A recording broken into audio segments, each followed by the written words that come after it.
حيها وانثر الورد على أكنافها.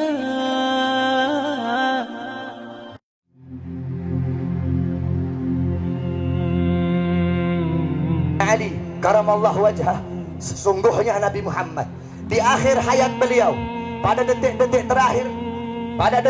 terakhir nafas beliau, aku melihat beliau menggerakkan bibirnya dengan 2 kali gerakan. Ketika itu aku mendekatkan telingaku. Ketika aku mendekatkan telingaku, aku mendengar beliau berkata, ummati, ummati, kata beliau. Ketika itu saudara-saudara, ketika itu Allah berkata kepada Jibril, wahai Jibril, engkau turun, beritahu kepada Muhammad bahwasanya aku memberikan kepada dia 2 pilihan.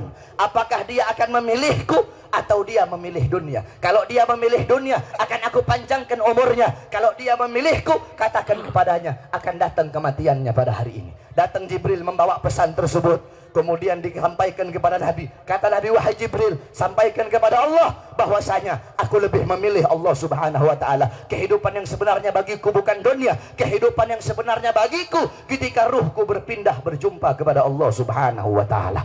Akhirnya saudara-saudara, datanglah Israel. Datang Israel untuk mencabut nyawa Nabi Muhammad SAW. Ketika itu Nabi Muhammad SAW terbaring di rumah Sayyidatuna Aisyah di atas kasurnya. Ketika itu datang Israel. Israel pun izin untuk mencabut nyawa Nabi Muhammad.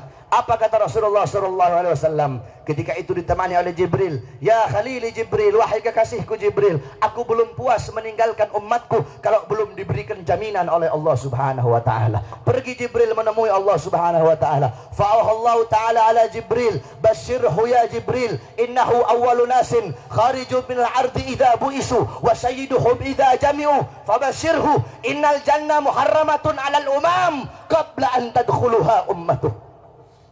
Wahai Jibril, sampaikan kepada Muhammad, dia manusia yang pertama kali akan aku bangkitkan di hari kiamat dan menjadi manusia yang memimpin seluruh manusia kelak pada hari kiamat. Dan sampaikan kepadanya jaminan dariku bahwasanya sorga aku haramkan untuk dimasuki oleh siapapun sebelum sorga dimasuki oleh umatnya. Ini jaminan dariku wahai Jibril. Nabi Muhammad pada saat detik-detik terakhir nafasnya tidak memikirkan diri beliau, keluarga beliau, anak cucu beliau. Yang beliau pikirkan kalian sebagai umat, saudara-saudara. Apakah cukup sampai di situ? Tidak, tidak cukup sampai di situ. Dicabut nyawanya Nabi. Dicabut nyawanya Nabi. Ketika dicabut nyawa Nabi Muhammad, Nabi mendesah. Ketika dicabut nyawa, Nabi berlirih. Ah, kata Nabi. Dicabut lagi nyawa Nabi. Nabi berkata, ah. Di samping Nabi Muhammad ada sebuah cawan berisi air. Beliau letakkan tangan kanan beliau. Beliau usapkan keringat, peluh-peluh keringat-keringat yang keluar di wajah beliau. Beliau berkata, ya Khalil Israel, wahai kekasihku Israel, apakah seperti ini rasa sakit dicabut nyawa wahai Israel? Saudara-saudara, Nabi Muhammad yang sholat sampai kakinya bengkak, Nabi Muhammad yang sholat sampai kakinya keluar nanah, merasakan sakit ketika dicabut nyawa. Bagaimana dengan orang-orang yang lalai dari sholatnya, saudara-saudara? Nabi Muhammad, manusia yang paling mulia, khairul khalqillah, khairul wafa, wa bahrus safa, merasakan sakit ketika dicabut nyawa. Bagaimana dengan para pendosa? Bagaimana dengan orang-orang yang durhaka kepada Allah subhanahu wa ta'ala? Dicabut nyawa Nabi Muhammad SAW. Kata beliau, apakah seperti ini rasa sakit dicabut nyawa? Kemudian Israel pun berkata, iya ya Rasulullah, seperti inilah rasa sakit dicabut nyawa. Kemudian Israel berkata, Rasulullah berkata, wahai Israel, apakah rasa sakit seperti ini juga yang nanti akan dialami oleh umatku? Apa kata Israel? Iya ya Rasulullah, rasa sakit seperti inilah yang nanti akan dialami oleh umatmu. Mendengar itu Nabi Muhammad menangis. Itu tangisan terakhir Nabi Muhammad. Itu tangisan air matanya Nabi yang terakhir sebelum beliau wafat. Beliau mengangkat tangan, doa terakhirnya Nabi, harapan terakhirnya Nabi, doa yang menutupi kepergian Nabi Muhammad, doa yang menutupi wafatnya Nabi Muhammad. Beliau mengangkat tangan, mengadahkan tangan kepada Allah subhanahu wa ta'ala. Allahumma khaffif ala ummati fi sakratil maut. Ya Allah, ringankanlah. Ya Allah, permudahkanlah sakratul maut umatku. Ya Allah, ya Allah, aku nabi mereka, aku pemimpin mereka, aku penanggung jawab mereka. Beri berikan seluruh rasa sakit sakratul maut mereka kepada aku ya Allah.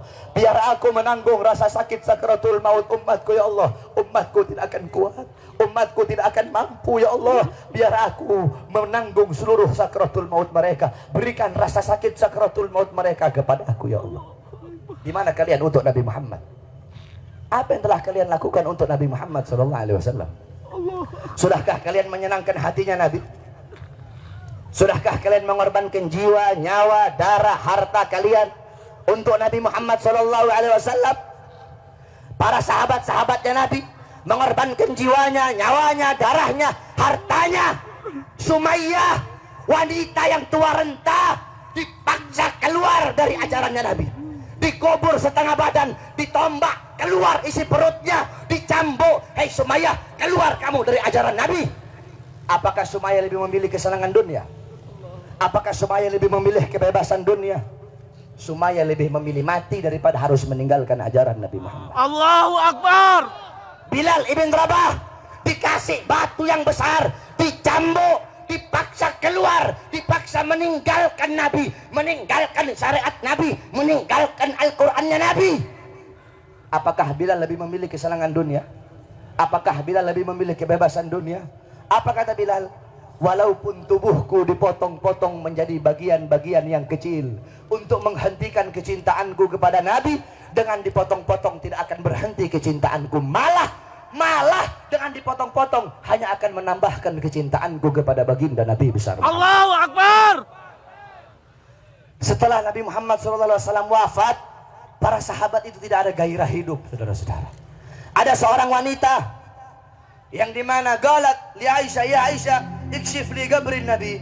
Wahai Aisyah, hingkapkan, bukakan bagiku kuburnya Nabi. Dibuka kuburnya Nabi, masuk ini perempuan di depan kuburnya Nabi. Fabakat hatta matat. Itu wanita menangis depan kuburnya Nabi sampai dia mati.